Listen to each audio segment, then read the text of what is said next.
Enzo Recto, kalaban ang katiwalian at kasinungalingan, kakampi sa katotohanan at kabutihan.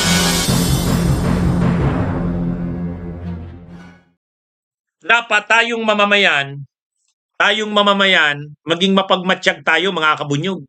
Huwag nating papayagan na dapat ang civil society, ang simbahan, ang mga progresibong grupo, dapat bantayan ang bawat galaw nitong impeachment court na ito sa pangunguna ni Cayetano. Sana kung mapalitan si Cayetano, maganda. Pero kung hindi mapalitan si Cayetano, dapat bantayan natin ang bawat galaw nito. Bantayan natin to mga kabunyog. Katulad ng ginawa natin noon, yung hearing ni ERAP, yung trial ni ERAP, nagbantay tayo. Nagbantay tayo noon. Bawat desisyon ng mga senador noon, binabantayan natin. Anyway mga kabunyog, sa tingin naman natin, medyo hindi na uubra ang yabang ng Senadong ito. Kahit pa si Cayetano ang Senate President diyan, kahit pa sila ang nasa mayorya, sila Marcoleta, sila Joel Villanueva, sila Amy Marcos, kahit sila pa ang nasa mayorya, kapag nakita natin na pinoprotektahan nila si Sara, kakalampagin natin sila. Nakita nyo di ba? Yung ginawa nila, kunwari nagkaputukan. Kunwari under attack ang Senado. Umubra ba yon? Hindi, di ba? Masyado nilang na-underestimate ang taong bayan eh. Masyado nilang na-underestimate ang taong bayan. Ang akala nila Cayetano, ang akala nila Amy Marcos, kaya nilang bilugin ang isip ng taong bayan. Pag naglabas sila ng naratibo kung ano yung sabihin nila, mapapaniwala ang taong bayan. Hindi ganun kadali yan. Tingnan nyo yung reaksyon ng taong bayan. Tingnan nyo yung reaksyon ng media. Tingnan nyo yung reaksyon ng simbahan, ng mga iba-ibang sektor. Hindi naniwala kay Cayetano. Galit yung taong bayan. Pinagluloko nyo naman kami. Ano namang sinasabi nyong under attack ang Senado? O di ba? Ganyan din ang mangyayari sa impeachment na yan. Hindi na tayo basta-basta mapapaniwala dyan. Kapag masyado silang garapal, prinotektahan nila si Sara, magagalit ang taong bayan.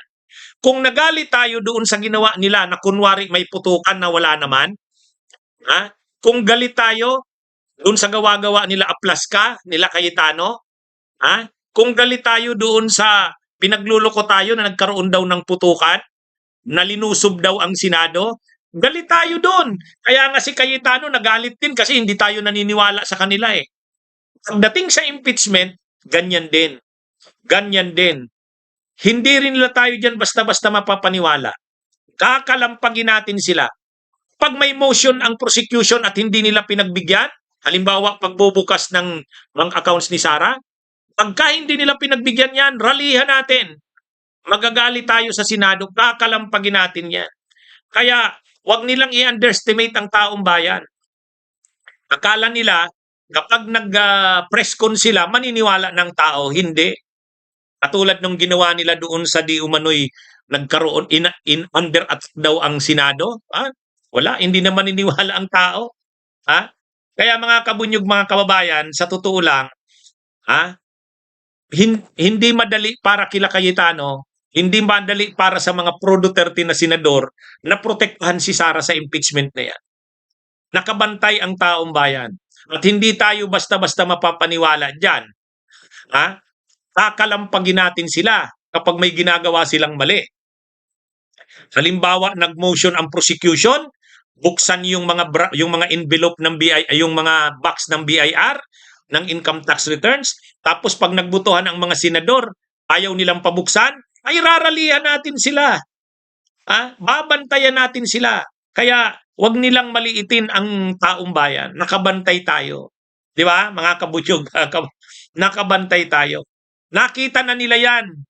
Yung ginawa nila noong May 13 na nagkaroon sila ng scripted o gawa-gawang kunwari pag-attack ng NBI sa Senado na hindi naman totoo.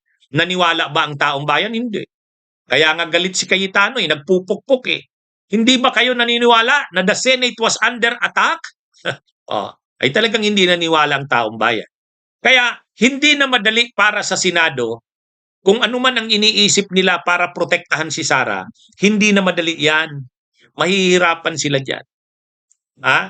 Kapag ginarapal nila ang impeachment, kapag prinotektahan nila si Sara at garapalan ang pagprotekta nila, magagalit ang taong bayan dyan. Magkakaroon yan ng people power. Ano nila yan? Paghandaan nila yan. Kaya kung ano man yung binabalak nila, sigurado may binabalak yan. May pinaplano yan. Kung ano man yan, malalaman natin yan sa mga susunod na araw. Kaya kung ano man ang binabalak nila Cayetano, nila Amy Marcos, nila Marcoleta, wag nilang maliitin ang taong bayan. Nakatingin tayo, nakabantay tayo, nakaabang tayo sa bawat mangyayari sa Senado. Yan yung ano. Kaya ang warning natin sa kanila, wag ninyong maliitin ang taong bayan. Babantayan namin yan. Kahit pa sino dyan ang maging Senate President. Lalo na pag si Cayetano. Kaya ito, kung ano man ang binabalak nila, pag-isipan muna nila yan. At kapag sa kabila ng napakarami ng mga ebidensya, kaliwat kanan na ang ebidensya, talagang kitang-kita na guilty si Sara, tapos i-acquit nila, magagalit ang taong bayan yan. Anong klase kayo? Kitang-kita na yung mga ebidensya, dapat i-convict si Sara tapos mag-a-acquittal kayo? Ibig sabihin yan, bumuboto kayo hindi based sa ebidensya, kundi based sa loyalty ninyo sa Duterte. Mali yun. Magagalit din ng taong bayan dyan. Kaya sa totoo lang, mga kabunyog, ang bunyog naghahanda na, kahit na bigla ang patawag, ang bunyog magrarally sa Senado. Nakahanda tayo. Kapag dumating yung butuhan ng mga senador, kitang-kita ang ebidensya, tapos hindi nila ikukonvict si Sara, mananagot sila sa taong bayan. Yan ang sigurado tayo dyan. Kaya ito mga kabunyog, bantayan natin ang impeachment na ito. Nandito, ako rin, lagi rin ako mag-a-update sa inyo.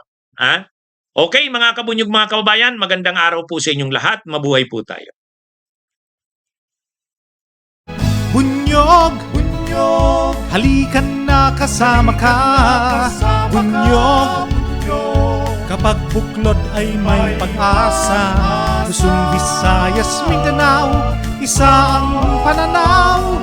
Sa bagong Pilipinas ang bunyog isisigaw. Bunyog.